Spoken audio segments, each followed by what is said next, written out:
할렐루야. 설 연휴 건강하게 잘 보내셨나요?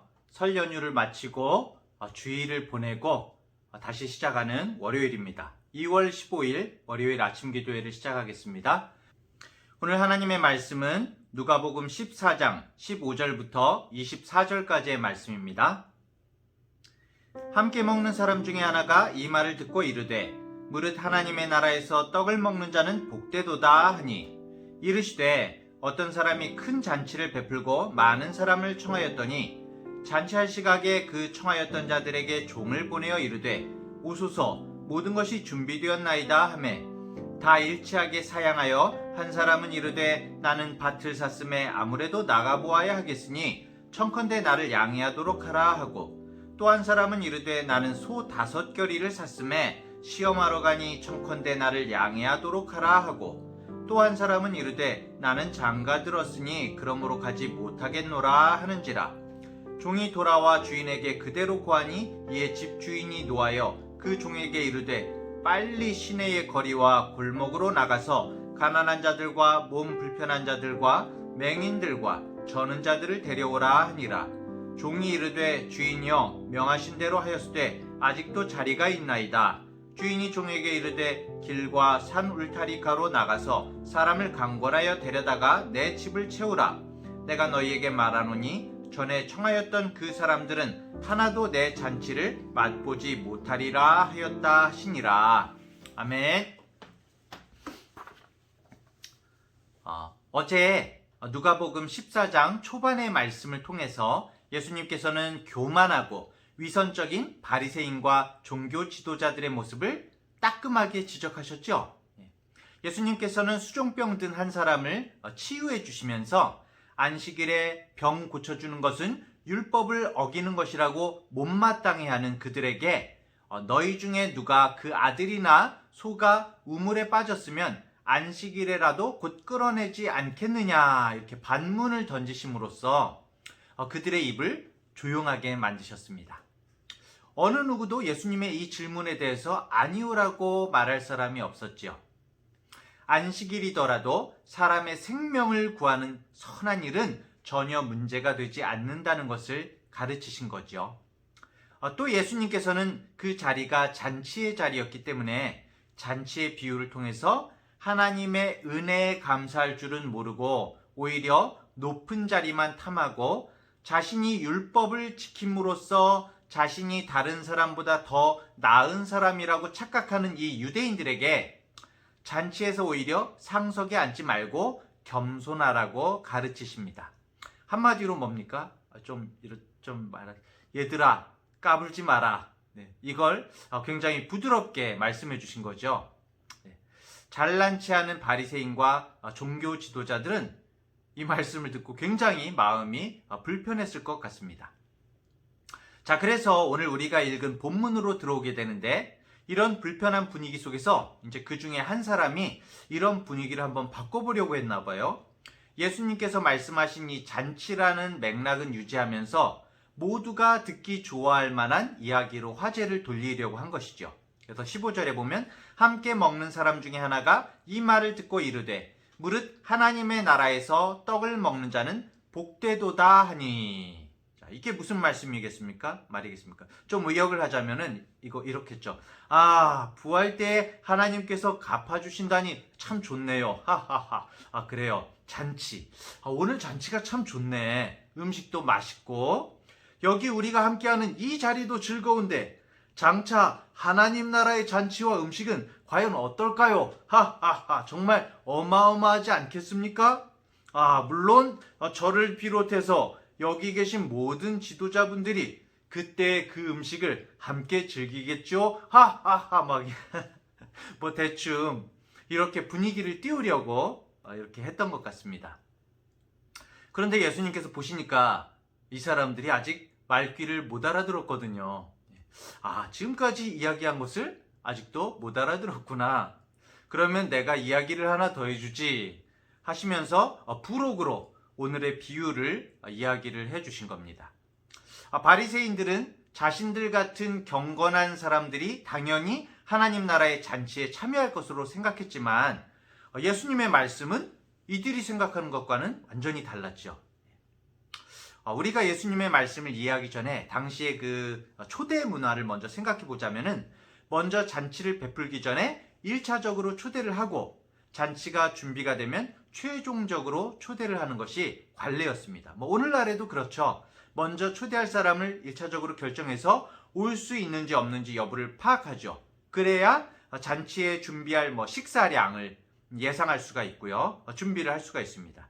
이 당시에도 아예 처음부터 참석하기가 곤란하다, 이렇게 문제가 있으면은 불참할 수도 있었습니다. 하지만 1차 초청에서는 반드시 오겠다고 했는데 최종적으로 초청에 오지 않는다는 것은 당시 관습으로는 굉장히 상당한 그런 결례에 해당했습니다. 이것이 굉장히 아주 심각한 결례라고 할 수 있는데, 오늘 본문의 비유하고 굉장히 유사한 마태복음의 22장 비유가 있죠. 임금이 초청에 응하지 않고 별것 아닌 핑계를 대는 사람들에게 어떻게 했습니까? 마태복음 22장에 보면은 군대를 보내요. 네. 군대를 보냅니다.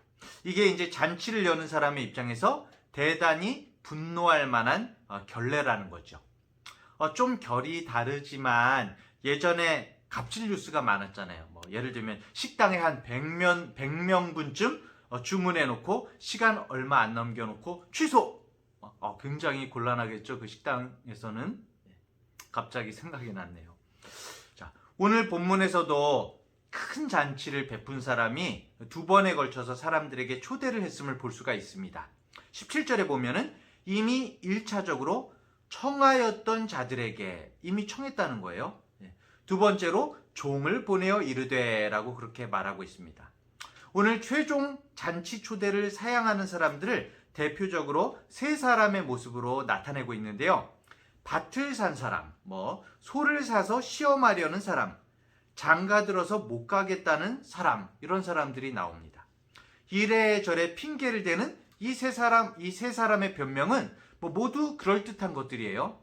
하지만 따지고 보면은 촌각을 다투는 시급한 일은 아니라는 것이죠. 큰 잔치가 무슨 전쟁처럼 긴 기간 동안 열리는 것도 아니고 목숨을 잃을 위험이 있는 것도 아니었습니다. 잔치에 참여한 후에 돌아와서 해도 늦지 않는 그런 일들이었던 거죠. 그렇기 때문에 이들의 거절은 신실하게 큰 잔치를 준비한 이 초대자를, 주인을 기만하는 그런 행동이었던 거죠. 그런데 더 중요한 것은 이 큰 잔치의 초대자가 누굽니까? 바로 하나님이라는 거죠. 네. 지금 이 사람들은 일상생활의 용무를 하나님과 하나님의 나라의 요구보다 앞세우면서 하나님의 나라에 들어갈 수가 없다고 말하고 있는 것입니다. 그리고 예수님은 초대를 거절하는 사람들이 바로 너희 바리새인과 종교 지도자들이다 라고 말씀하고 계신 겁니다. 물론 우리에게도 해당 사항이 될 수가 있죠. 입으로는 하나님 나라를 이야기하고 그 나라의 잔치를 이야기하지만 그들의 생각과 삶의 목적은 하나님을 생각하는 것이 아니라 온갖 세상의 물질과 명예의 욕심에 얽매여서 정작 하나님의 초대에는 관심조차 없는 그런 모습이었던 겁니다. 오늘날 우리들은 어떨까요? 오늘날 우리들도 더 많은 것을 먹고 더 좋은 것을 마시기 위해서 분주합니다. 더 많은 것을 움켜쥐기 위해서, 또 자신을 더 돋보이게 하기 위해서, 더 나은 것을 누리기 위해서 바쁘죠. 그런데 아이러니하게도 우리를 분주하게 하고 바쁘게 하는 것들이 사실 우리에게 진정한 만족을 주지 못합니다. 아무리 많은 것을 먹는다고 한들 우리는 허기져 있고, 아무리 좋은 것을 마신다 한들 우리는 목말라 하고 있습니다. 아무리 많은 것을 움켜쥔다고 한들 우리는 부족하고, 아무리 자신을 드러낸다고 한들 우리는 허무하고, 아무리 더 좋은 것을 누린다 한들 우리는 공허할 뿐이죠. 세상이 주는 것은 사람을 보며 세상을 볼 때 만족함이 없죠. 오늘 본문에서 하나님께서 우리에게 베풀어 주시려는 하나님 나라 잔치의 특징은 바로 모든 것이 준비되어 있는 잔치, 완벽한 잔치, 부족한 것이 없는 잔치라는 겁니다. 하나님의 잔치에 우리가 참여할 때에 우리에게 진정한 만족이 있다는 것이죠. 우리가 주어진 일상에 치여서 우리를 초청하신 하나님 나라의 잔치를 누리지 못하고 있다면 만족하지 못하는 우리의 삶의 욕심을 우리가 내려놓아야 하는 것은 아닌지 우리의 모습을 돌이켜봐야 하는 것입니다. 자, 종은 처음에는 잔치에 오겠다고 했던 사람들이 마지막 순간에 초청을 거절했음을 주인에게 전했습니다. 그리고 주인은 자신을 기만한 사람들에게 화가 났지요. 그래서 주인은 자신이 준비한 잔치를 이렇게 하기로 했습니다. 21절에 보면 종이 돌아와 주인에게 그대로 고하니 이에 집주인이 노하여 그 종에게 이르되 빨리 시내의 거리와 골목으로 나가서 가난한 자들과 몸 불편한 자들과 맹인들과 저는 자들을 데려오라 하니라. 이 가난한 사람들, 몸 불편한 사람들, 소경 그리고 저는 자들은 어제 13절에서 나왔죠. 13절에서 언급된 사람들, 곧 갚을 능력이 없는 사람들이죠. 이 사람들은 유대 사회에서 죄인이라고 버림받은 사람들이었고 그저 아무 때나 부르기만 하면 올만한 사람들이었습니다. 잔치에 오라고 초대하면 그저 기뻐하고 감사할 만한, 아니 나를 불러주시다니 정말 감사합니다, 감사할 만한 사람들이었던 거죠. 기뻐하고 감사할 만한 사람들. 요즘에 제가 얼마나 하나님 앞에서 기쁨이 있는지, 정말 말뿐이 아닌 감사를 하고 있는지 이 말씀을 보면서 다시금 생각하게 되더라고요. 자, 종은 주인의 명령을 따라서 시내의 거리와 골목에서 버림받은 사람들을 모았지만 준비된 잔치가 충분히 채워지지 않았습니다. 이 주인이 준비한 잔치의 규모가 굉장히 컸나 봅니다. 그래서 23절에 보면 주인이 종에게 이르되 길과 산 울타리가로 나가서 사람을 강권하여 데려다가 내 집을 채우라 라고 그렇게 말을 합니다. 버림받은 유대인을 넘어서 길과 산 울타리가에서 서성이는 이방인들에게까지 그 초대의 범위가 확장된 것이죠. 예수님은 지금 시간과 공간을 넘어서서 유대의 중심에서 이방인을, 그리고 선민주의의 중심에서 구원의 보편성을 말씀하고 계신 겁니다. 이방인들은 이스라엘 안에서 벌어지는 잔치들에는 사실 관심도 없던 사람들이었죠. 사실 잔치가 벌어진다는 사실조차 모르던 사람들이었죠. 그런데 유대인들이 이 잔치에 참여하는 것을 거부함으로써 이방인들에게까지 그 몫이 주어지게 되었습니다. 그리고 이 이스라엘의 거부는 이 세상에 하나님의 은혜를 보여주는 기회가 되었지요. 사실은 하나님의 계획 가운데 이미 있었을 것입니다. 이방인들까지 초대함으로써 잔치가 채워지게 되면서 주인은 처음에 청했던 사람들에게 엄중히 선언을 하게 되죠. 마지막 24절에 보면 내가 너희에게 말하노니 전에 청하였던 그 사람들은 하나도 내 잔치를 맛보지 못하리라 하였다 하시니라. 사실은 너무나 무서운 말씀이죠. 오늘 초대를 거절했던 사람들은 율법에 담긴 진정한 의미는 상실한 채 율법적인 행위를 가지고 자신들이 의롭다고 말하면서 예수님을 끝까지 거부하던 바리새인들과 그들을 지지하는 사람들이었습니다. 그리고 늦게 청함을 받은 사람들은 당시의 유대 사회로부터 소외되었던 가난한 사람들, 장애인, 그리고 취급조차 받지 못했던 이방인들이었습니다. 하나님 나라의 잔치 안으로 초대된 사람들의 특징은 그들에게는 아무런 공로가 없다는 것이죠.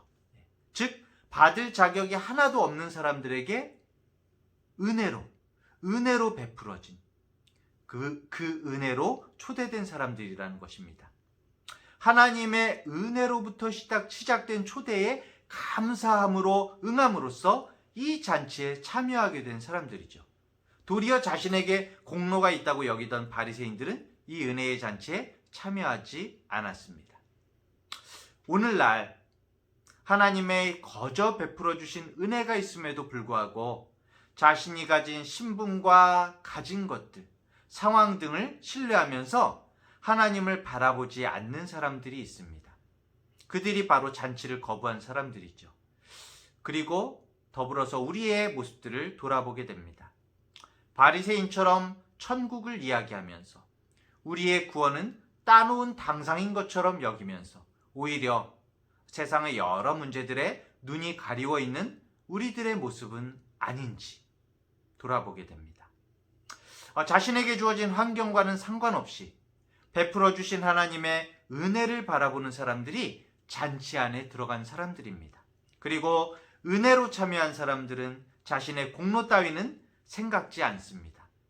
우리의 삶에 하나님께서 중심 되시고 우리의 모든 일상이 하나님께로부터 비롯된 것임을 고백할 때에 우리의 인생이 이러한 하나님의 신묘막측한 섭리 안에 있음을 고백할 때에 우리에게 주어진 삶의 자리가 때로는 힘들고 때로는 어려워도 이미 이 땅에서 천국의 떡을 맛보는 우리가 될 수 있는 것입니다.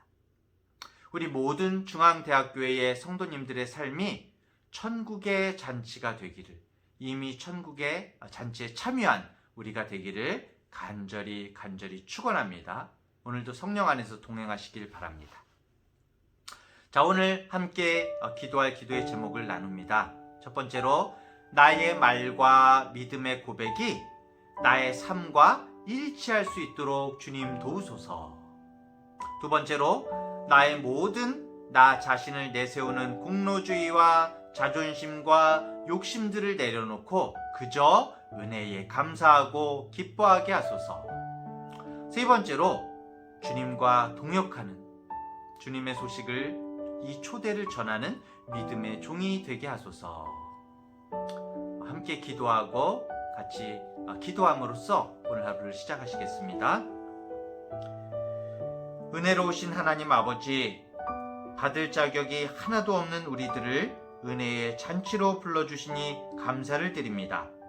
우리가 하나님의 은혜를 나의 의와 권리라고 착각하면서 나의 공로를 내세우는 어리석음을 범하지 않게 도와주시옵소서.